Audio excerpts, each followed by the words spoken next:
Percy Jackson, The Lightning Thief. Chapter 4. My mother teaches me bullfighting.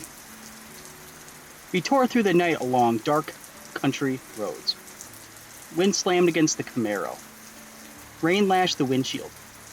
I didn't know how my mom could see anything, but she kept her foot on the gas. Every time there was a flash of lightning, I looked at Grover sitting next to me in the back seat, and I wondered if I had gone insane, or if he was wearing some kind of shag carpet pants. But no, the smell is one I remember from kindergarten field trips to the petting zoo. Lanolin, like from wool. The smell of wet barnyard animal. All I could think to say was, "So, you and my mom know each other?" Grover's eyes flitted to the rearview mirror, though there were no cars behind us. "Not exactly," he said. "I mean, we've never met in person, but she knew I was watching you." "Watching me?" "Keeping tabs on you. Making sure you were okay." "If I wasn't faking being your friend," he added hastily. "I am your friend." What are you exactly?" "It doesn't matter right now." "It doesn't matter?" "From the waist down, my best friend is a donkey." Grover let out a sharp, throaty, "Ah!" I'd heard him make that sound before, but I'd always assumed it was a nervous laugh. Now, I realized it was more of an irritated bleat. "Goat!" he cried. "What?" "I am a goat from the waist down." "You just said it didn't matter." "Blah! There are starters who would trample you underhoof for such an insult." "Whoa, wait. Satyrs? You mean like Mr. Bruner's myths? Were those old ladies at the fruit stand a myth, Percy? Was Mrs. Dodds a myth?" "So you admit there was a Mrs. Dodds?" "Of course." "Then why? The less you knew, the fewer monsters you'd attract," Grover said, like that was perfectly obvious. "We put mist over the human's eyes. We hoped you'd think the kindly one was a hallucination. But it's no good. You started to realize who you are." Wait a minute. "What do you mean?" The weird bellowing noise rose up again somewhere behind us, closer than before. Whatever was chasing us was still on our trail. "Percy," my mom said, "there's too much to explain and not enough time. We have to get you to safety." "Safety from what? Who's after me?" "Oh, nobody much," Grover said, obviously miffed about the donkey comment. "Just a lord of the dead and a few of his bloodthirsty minions." "Grover!" "Sorry, Mrs. Jackson. Could you drive faster, please?" I tried to wrap my mind around what was happening, but I couldn't do it. I knew this wasn't a dream. I had no imagination. I could never dream up something this weird. My mom made a hard left. We swerved onto a narrower road, racing past darkened farmhouses and wooded hills and pick your own strawberry signs and white picket fences. "Where are we going?" I asked. "Your summer camp I told you about." My mother's voice was tight. "She's trying for my sake not to be scared." "The place your father wanted to send you." "The place you didn't want me to go." "Please, dear," my mother begged. "This is hard enough. Try to understand. You're in danger." "Because some old ladies cut yarn?" "Those weren't old ladies," Grover said. "Those were the fates. Do you know what it means, the fact they appeared in front of you? They only do that when someone's about to die." "Whoa, you said you." "No, I didn't. I said someone." "You meant you, as in me." "I meant you like someone, not you. "Boys," my mom said. She pulled the wheel hard to the right, and I got a glimpse of a figure she swerved to avoid. A dark, fluttering shape now lost behind us in the storm. "What was that?" I asked. "We're almost there," my mother said, ignoring my question. "Another mile. Please, please, please, please, please, please." I don't know where there was, but I found myself leaning forward in the car, anticipating, wanting us to arrive. Outside, nothing but rain and darkness. The kind of empty countryside you get away out of the tip on Long Island. I thought about Mrs. Dodds at the moment when she'd changed from the thing with pointed teeth and leathery wings. My limbs went numb from delayed shock. She really hadn't been human. She meant to kill me. Then I thought about Mr. Bruner and the sword he had thrown for me. Before I could ask Grover about that, the hair rose in the back of my neck. There was a blinding flash and a jaw-rattling boom! And our car exploded. I remember feeling weightless, like I was being crushed, fried, and hosed down all at the same time. I peeled my forehead off the back of the driver's seat and said, "Ow!" "Percy!" my mom shouted. "I'm okay." I tried to shake off the daze. I wasn't dead. The car hadn't really exploded. It had swerved into a ditch. Our driver's side doors were wedged in the mud. The roof had cracked open like an eggshell and rain was pouring in. Lightning. That was the only explanation. We'd been blasted right off the road. Next to me in the backseat was a big, motionless lump. Grover! He was slumped over. Blood trickling from the side of his mouth. I shook his furry hip thinking, no, even if you are our half barnyard animal, you're my best friend. I don't want you to die. Then he groaned, "Food," and I knew there was hope. "Percy," my mother said, "we have to." Her voice faltered. I looked back. In a flash of lightning through the mud-spattered rear windshield, I saw a figure lumbering toward us on the shoulder of the road. The sight of it made my skin crawl. It was a dark silhouette of a huge guy, like a football player. He seemed to be holding a blanket over his head. His top half was bulky and fuzzy. His upraised hands made it look like he had horns. I swallowed hard. "Who is?" "Percy," my mother said, deadly serious. "Get out of the car." My mother threw herself against the driver's side door. It was jammed shut in the mud. I tried mine. Stuck, too. I looked up desperately at the hole in the roof. It may have been an exit, but the edges were sizzling, smoking. "Climb out of the passenger side," my mom told me. "Percy, you have to run. See that big tree?" "What?" Another flash of lightning, and through the smoking hole in the roof, I saw the tree she meant. A huge White House Christmas tree, sized pine, at the crest of the nearest hill. "That's the property line," my mom said. "Get over the hill, and you'll see a big farmhouse down in the valley. Run, don't look back. Yell for help. Don't stop until you reach the door." "Mom, you're coming too." Her face was pale. Her eyes as sad as when she looked at the ocean. "No," I shouted. "You are coming with me. Help me kill Grover." "Food," Grover moaned a little louder. The man with the blanket on his head kept coming towards us, making his grunting, snarling noises. And as he got closer, I realized he couldn't be holding a blanket over his head because his hands, huge, meaty hands, were swinging at his sides. There was no blanket, meaning the bulky, fuzzy mass that was too big to be his head was his head. And the points that looked like horns, he doesn't want us, my mother told me. He wants you. Besides, I can't cross the property line. "But we don't have time, Percy. Go, please." I got mad then, at my mother, at Grover the goat, at the thing with horns was lumbering toward us slowly and deliberately, like a bull. I climbed across Grover and pushed the door open into the rain. "We're going together. Come on, Mom." "I told you, Mom, I am not leaving you. Help me with Grover." I didn't wait for her answer. I scrambled outside, dragging Grover from the car. He was surprisingly light, but I couldn't have carried him very far if my mom hadn't come to my aid.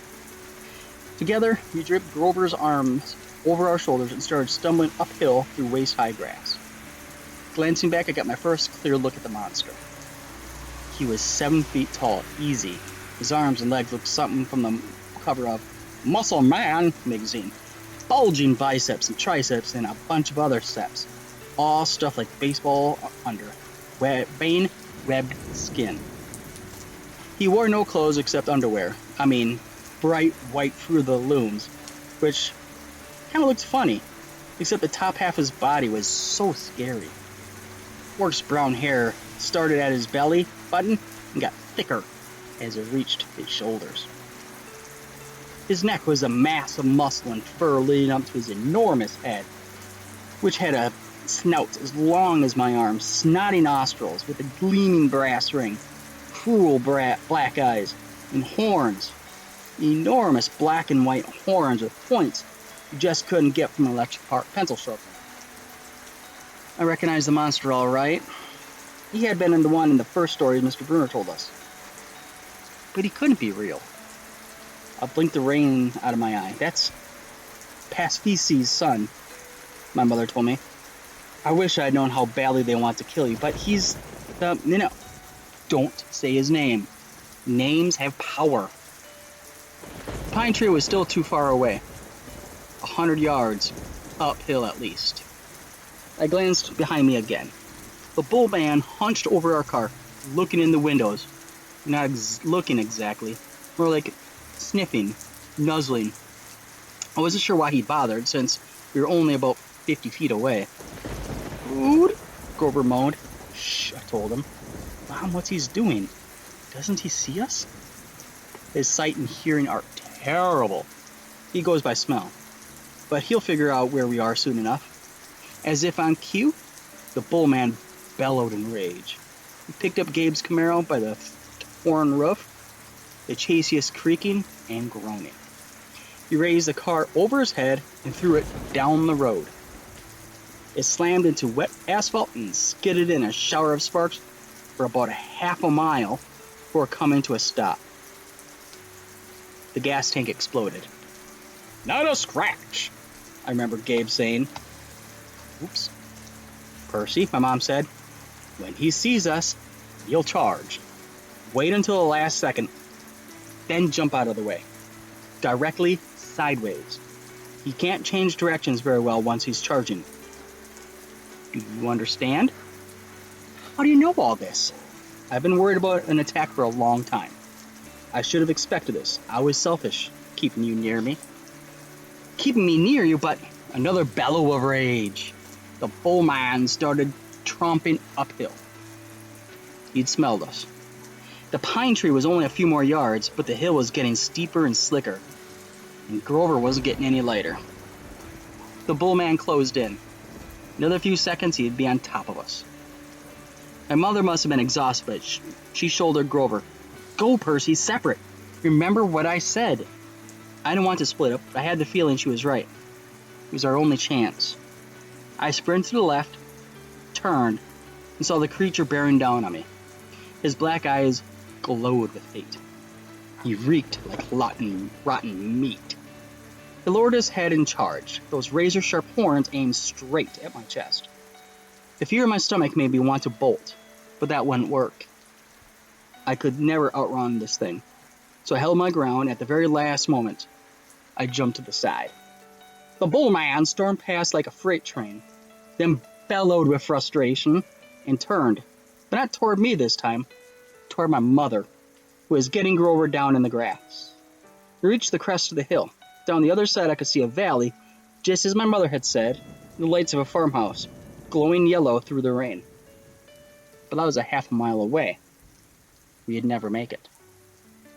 The bull man grunted, pawing the ground. He kept eyeing my mother, who was now retreating slowly downhill, back toward the road, trying to lead the monster away from Grover. Run, Percy! I can't go further! Run! But I just stood there, frozen in fear, as the monster charged her. She tried to sidestep, as she told me, but the monster had learned his lesson. His hand shot out and grabbed her by the neck as she tried to get away. He lifted her as she struggled, kicking and pummeling in the air. Mom! She caught my eyes, managed to go out one last word. Go. Then, with an angry roar, the monster closed his fists around my mother's neck, and she dissolved before my eyes, melting into light. A shimmering golden form, as if she were a holographic projection. A blinding flash, and she was simply gone. No! Anger replaced my fear. Newfound strength burned in my limbs. The same energy I'd gotten when Mrs. Dodds grew talons. The bull man tore down on Grover, who lay helpless in the grass.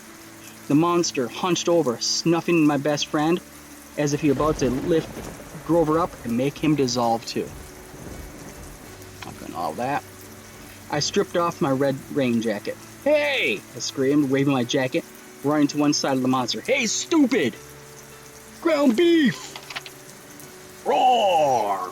The monster turned toward me, shaking his meaty fists. I had an idea. Stupid idea, but better than no idea at all.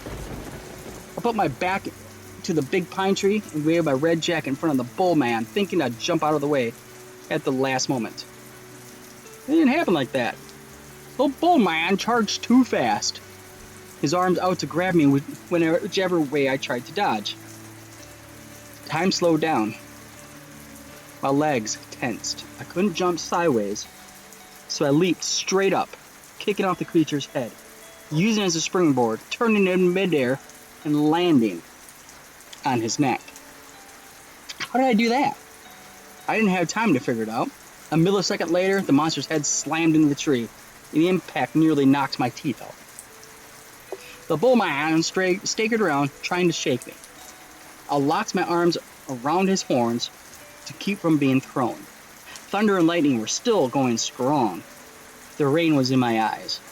The smell of rotten meat burned my nostril. The monster shook himself around and bucked like a rodeo bull. He should have just backed up in the tree and smashed me flat, but I was starting to realize that this thing had only one gear: forward.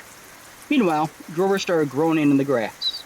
I wanted to yell at him to shut up, but the way I was getting tossed around, if I opened my mouth, I'd bite my own tongue off. Rude! The bull man wheeled toward him, pawed the ground again, and got ready to charge. I thought about how he had squeezed the life out of my mother, and made her disappear in the flash of light, and rage filled me like high-octane fuel. I got both hands around one horn, and I pulled backward with all my might. The monster tensed, gave a surprised grunt, then snap. The bull man screamed and flung me in the air. I landed on my back in the grass. My head smacked against a rock. When I sat up, my vision was blurry.